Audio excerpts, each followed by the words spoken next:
बेचारे बूढ़े माँ बाप जो चाहते थे वही हो गया। वाह यार, वेल डन। ठीक है, अब सपना ने तो भाई, लोगों ने बहुत सारी रिक्वेस्ट करी थी कि प्लीज़ अगर आपको अपने लिए नहीं चाहिए, प्लीज़ अपनी बच्चियों के हक़ के लिए लड़ो। सपना ने थोड़ी कोशिश भी करी थी, लेकिन कुछ ऐसी बात बोली गई, ऐसी बात कि उस बंदी ने बर्दाश्त ही नहीं कर पाया करेक्टर पर लगातार बार बार।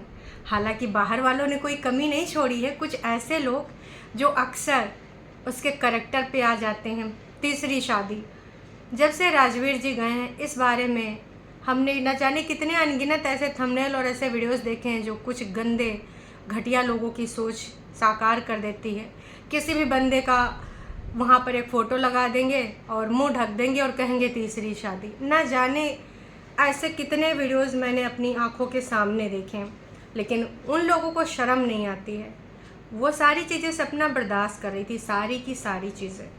लेकिन आज ऐसा क्या हुआ कि अब उसको वो पैसा भी नहीं चाहिए जो उसने लगाया था अपनी कमाई का मथुरा वाले घर में, जो अपने प्लॉट्स, 3 प्लॉट्स उसके नाम पे थे जो बेच के दिया था। आज उसको वो भी पैसे नहीं चाहिए। ऐसी कौन सी बात हो गई? और दुनिया समाज जहान तो कब से उसके पीछे पड़ा है।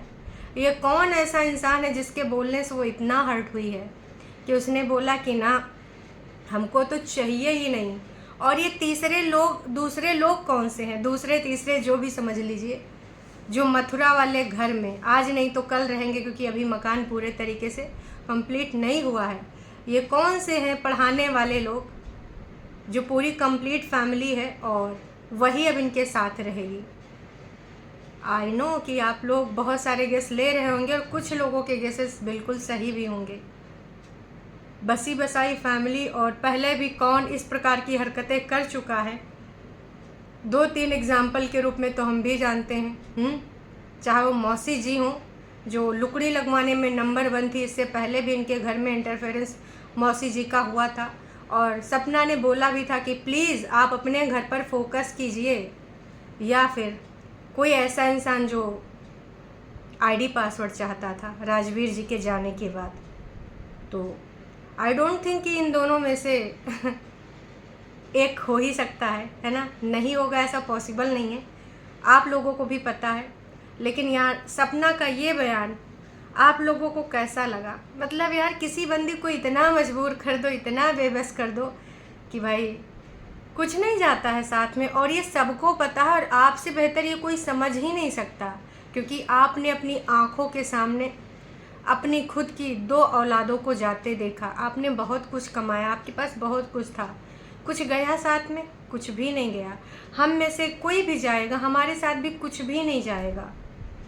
फिर इस प्रकार की चीज़ें क्यों आ रही हैं सामने? और मुझे ये भी पता है कि सपना जिस प्रकार से बार बार ये चीज़ रिपीट कर रही थी, उससे ये अंदाज़ा आप लगा सकते हैं कि ये किसी ऐसे बंदे ने बोला है कि भाई ये हर चीज़ अपना हक ले लेगी, अपने कागज़ पत्तर ले लेगी और उसके बाद ये तीसरी शादी कर लेगी। बेचारे बुजुर्ग माता पिता हैं। ये किसके शब्द हो सकते हैं? और मैं ये भी बोल सकती हूँ कि ये किसी खास रिश्तेदार के शब्द हैं, क्योंकि ये ऑडियंस जो हेटर्स हैं वो तो सपना के पीछे कब से पड़े हैं यार। लगातार बार बार बस उसको टारगेट करना। बिल्कुल सही बात सपना ने कही है कि मैं भी यहीं पे हूँ, आप भी यहीं पे हो। अगर मैं कुछ ऐसा गलत करूँगी, तीसरी शादी तो खैर बहुत दूर की बात है, पर अगर मैं कोई भी किसी प्रकार का भी स्टेप लूँगी तो आपको पता चलेगा, क्योंकि मैं सोशल मीडिया से जुड़ी हूँ। और सपना एक ऐसी लड़की है जिसको सब जानते हैं, कभी ना कभी किसी न किसी ने उसका वीडियो ज़रूर देखा होगा। इतने सारे इंसिडेंट्स हो चुके हैं उसकी लाइफ में। उसने बताया भी कि अभी विगत दिनों में जब अपने घर का राशन पानी और सामान लेने गई थी तो कितने जानने वाले लोग मिले थे। उसी प्रकार से सपना के वीडियो से अंकल जी को और आंटी जी के जो भी जान पहचान है वो सब जानते हैं कि कितना ज़्यादा ये लोग फेमस हो चुके हैं। जितना सपना को जानते हैं उतना अंकल आंटी को भी जानते हैं। तो ऐसा नहीं कि अगर आप मथुरा में जाओगे, रहोगे किसी के साथ तो पता नहीं चलेगा। मैं बस यही कहना चाहूँगी कि अंकल जी थोड़ा सोच समझ के कदम बढ़ाइएगा, क्योंकि इतिहास गवाह है घर का वेदी लंका ढावे। और आपके जो सो कॉल्ड रिश्तेदार हैं ना, कभी भी देखिए 75%, इवन हम ये भी बोल सकते हैं 95% से ज़्यादा ऐसे रिश्तेदार होते हैं, सबको पता है। सगे संबंधियों की बात नहीं कर रही हूँ, खून के रिश्तों को भी नहीं बोल रही हूँ। हालांकि आजकल कुछ % खून के रिश्ते भी एक भाई अपने भाई को बढ़ते नहीं देख पाता है। बहुत सारे ऐसे एग्जाम्पल आपको सोसाइटी में देखने को मिल जाते होंगे। डेली रूटीन में अगर आप न्यूज़पेपर पढ़ते हो, न्यूज़ देखते हो, तो भी आपको ऐसी चीज़ें देखने को मिल जाती होंगी। तो रिश्तेदार अंकल जी कब किसके होंगे, थोड़ा सा दिमाग लगा के देखिएगा। आपको ना आपके अपनों से दूर किया जा रहा है, आपके अपनों से। थोड़ा सा सोचिएगा। और मैं बस यही कहना चाहूँगी कि ये जो सपना बोल रही है ना, इस बात में बहुत कुछ आप स्पष्ट तरीके से समझ सकते हैं। सारे बूढ़े माँ बाप अकेले रह गए, अकेले वो अभी तक है, जब तक मथुरा वाला घर तैयार नहीं हो रहा। वो इस चीज के लिए वेट कर रहे हैं वहाँ पे, ना कि आप ये सोचो कि वो अकेले रहेंगे। मैं ग्वालियर में रहती हूँ, तो देखो मैं पिंजरे में बंद नहीं रहूंगी। मैं भी आप लोगों को बाहर कोई ना कोई मेरे सब्सक्राइबर वगैरह देखने वाले, मेरे यूट्यूब फैमिली मिलेगी, जरूर मिलेगी। और अभी भी मिल रही है। मैं बाहर जाती हूँ, मैं दिन शॉपिंग करने गई थी, अपना घर का सामान लेने गई थी, किराना का सामान लेने गई थी, तब भी मुझे बहुत लोगों का जो भी होगा ना पता अपने आप ही चल जाएगा। वो अकेले नहीं रहेंगे, ये चीज मैं आज भी आपसे कह रही हूँ, वो अकेले नहीं रहेंगे। वो अकेले नहीं रहेंगे, और ये मैं आज भी कह रही हूँ। और कहीं ना कहीं सपना को ये बात पता है, पर अभी भी वो सोशल मीडिया पे पूरी चीज़ें नहीं बता रही है। आज भी वो आपकी चीज़ों को ढक रही है। अंकल जी, आंटी जी, चाहती तो उसको क्या पता नहीं होगा? 10 रिश्तेदार जो आपके रिश्तेदार हैं, वो सपना को भी कॉल करते होंगे, उससे भी बात होती होगी, तो क्या उस तक बातें नहीं पहुंचती होंगी? अंकल जी और आंटी जी बिल्कुल पहुंचती होंगी। काश कि आप ये चीज़ समझ सकते। सपना बहुत अच्छे से जान रही है कि कौन रहेगा उनके साथ।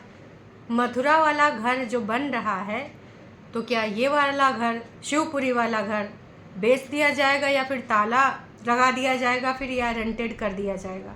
ये तो खैर वक्त ही बताएगा। पर इस बात से ना वाकई में बहुत कुछ स्पष्ट हो रहा है। क्योंकि जिस चीज पे वो गुमान कर रहे हैं, मैं वहां से निकली हूँ, जो भी चीजें हुई हैं उसमें जो थर्ड पर्सन है ना, वही साथ में रहेंगे। एक और बसा बसाया परिवार है, वो उनके साथ रहेगा। और कुछ टाइम में, ज्यादा टाइम मत करो, 1 साल में वो घर बन जाएगा, और थोड़ा बहुत रह गया है, वो बन जाने दो। इनको मथुरा शिफ्ट हो जाने दो। मथुरा में भी हमारी बहुत सारी ऑडियंस है। जो थर्ड पर्सन है, अब आप समझ जाइए, जो थर्ड पर्सन है वो जल्द ही उनके साथ शिफ्ट हो जाएगा। मतलब पूरी प्लानिंग फिक्स हो चुकी है, पूरा सब कुछ डिसाइडेड है कि ऐसे ऐसे ये होना है, घर बनवा के प्रॉपर हर तरीके से चीज़ें। देखिए यार, विगत दिनों में हमने जो सुनी है रिकॉर्डिंग्स, उसमें कहीं पर भी इतना भी मलाल उनको नहीं है कि वो दोनों बच्चियां मेरे आँखों का तारा चली गई अपनी माँ के साथ और एक रेंटेड हाउस में रह रही हैं। उनको इतना भी इस चीज़ का मलाल नहीं है। जिसको मलाल होता है ना दर्शकों, आप सबको पता है, वो ऐसी चीज़ कभी भी होने नहीं देता। और अगर गुस्से गर्मी में उस टाइम नहीं सोचा था, तो उस दिन जब वीडियो कॉल पर थे ना, यकीनन 100% ये जो चुम्मी वाला और ये हंसी खुशी वाला प्यार दिखाया जा रहा था बच्चों के साथ, ये ना दिखाकर सीधे बोलते कि बस बच्चे बहुत हो गया, अब घर वापस आ जाओ, हम ना ऐसे नहीं रह सकते, दादी बाबा तुम्हें बुला रहे हैं। तो सपना ने बहुत बड़ी बात कह दी है। और आप ये समझ जाइए कि किस इंसान के ये कहे शब्दों का उसके ऊपर इतना बुरा प्रभाव पड़ा है, जबकि हम लोग आज भी चाहते हैं कि बेटा तुझे नहीं हटना चाहिए उन सारी चीज़ों को। हक है, आपका भी है और आपके बच्चों का भी है। भाई वो तो वही चाह रहे हैं जो आप दे रहे हो, नो डाउट। आप मेहनत कर लोगे और आप अच्छा नाम भी करोगे, अच्छा काम भी करोगे, तरक्की भी करोगे। जिस प्रकार से आप मेहनत करती आई हैं और जिस प्रकार से आपकी सिचुएशन, इतना कुछ झेलने के बाद भी कभी ऑन कैमरा आपने उन सारी चीज़ों को जाहिर नहीं होने दिया। हमें पता है कि आज भी तुम कर लोगी। जब इतनी सारी कठिन सिचुएशन में रहने के बाद भी तुम सब कुछ हैंडल कर रही थी, तो यहाँ कम से कम चिक चिक पिक पिक और टॉन्टबाजियाँ तो नहीं, सुकून से अपना काम करोगी। लेकिन उसके बावजूद वो तुम्हारा हक है और वो लोग तो वही चाहते हैं और आपने वो दे दिया। खैर, एक दूसरा पॉइंट ये भी है कि ज़िंदगी में सुकून से बढ़कर कुछ नहीं होता है। जब कुड़कुड़ करके ये देंगे और वो भी बोल रहे मेरे जीते जी तो मेरा ही है बेटा, बाद में स्त्री धन तक जो लेने के इतने लालची इंसान है, काहे बोले भाई साहब। चढ़ावे का गहने को लेकर किस प्रकार से बोले, वो थारो तो ना है बेटा, हैं तेरो तो ना है वो। अरे वाह जी वाह, पहली बार इस प्रकार की चीज़ें सामने आ रही हैं। कुछ लोगों की आंखें भी खुल गई हैं जो अंकल आंटी पर एकदम ब्लाइंड ट्रस्ट करते थे कि भाई अंकल आंटी जी से कोई है ही नहीं है, अंकल आंटी जी तो भाई एकदम देवी स्वरूप हैं, देवता स्वरूप हैं, और ये जो महिला है ना ये बिल्कुल परेशान करे, उन बुजुर्गों को टॉर्चर कर रही, उनका तो कोई पक्ष ही नहीं। जबकि इसने कई बार सपना ने बोला है, कई माध्यम से बोला है, अंकल जी से बात करते हुए भी बोला कि भाई अपना पक्ष रखिए, आप कॉल पे हैं, मैं एज इट इज़ पूरी कॉल अपलोड करूँगी, इसमें कोई कट नहीं होगा। क्यों नहीं बोला, क्यों नहीं बोला, आप समझ जाइए। तो खैर जो लोग जो चाहते थे आज उनको वो हासिल हो गया है। मैं तो यही रिक्वेस्ट करूँगी कि ये मत करो। जब तुम लड़ ही रही हो, इतनी सारी चीज़ें कर ही रही हो, तो तुम अपने बेटियों के अधिकार के लिए लड़ो। लेकिन अब जो डिसीज़न होगा तुम्हारा ही होगा, हम सारे बस बोल ही सकते हैं। और वो उनको अचीव हो गया जो वो चाहते थे, बस मैं ये ज़रूर कहूँगी। और ये सुनकर तो अंकल आंटी बिल्कुल प्रफुल्लित हो गए होंगे। बाकी थर्ड पार्टी उनके तो बल्ले बल्ले सावा सावा, क्योंकि वो तो यही चाह रहे थे भाई।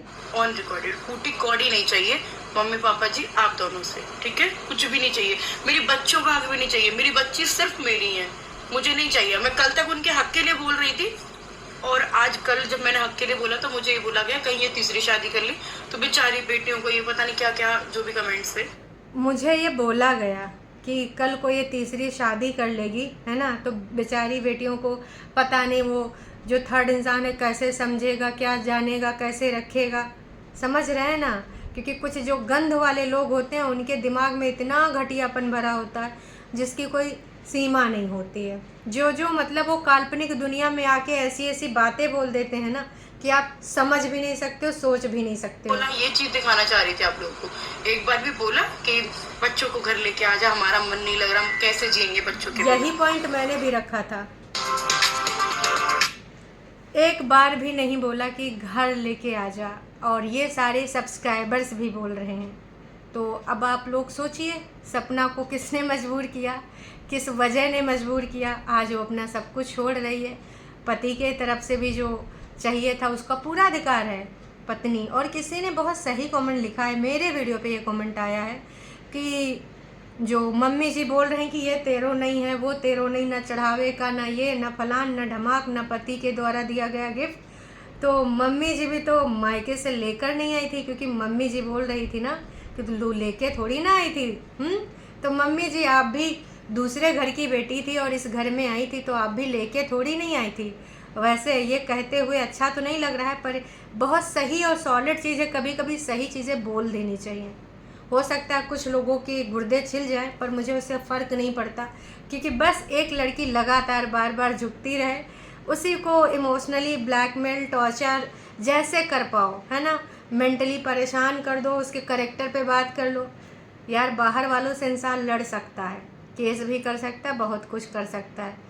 इंसान ना अपने रिश्तों से ही हार जाता है, और कहीं ना कहीं आज वो बात सही साबित हो रही सपना के मामले में, सपना के मैटर में। सपना हार चुकी हैं इन लोगों से। बाकी आप सबका क्या कहना हो कमेंट करके ज़रूर बताइएगा। अभी के लिए इतना ही, फिर मिलेंगे नई अपडेट के साथ।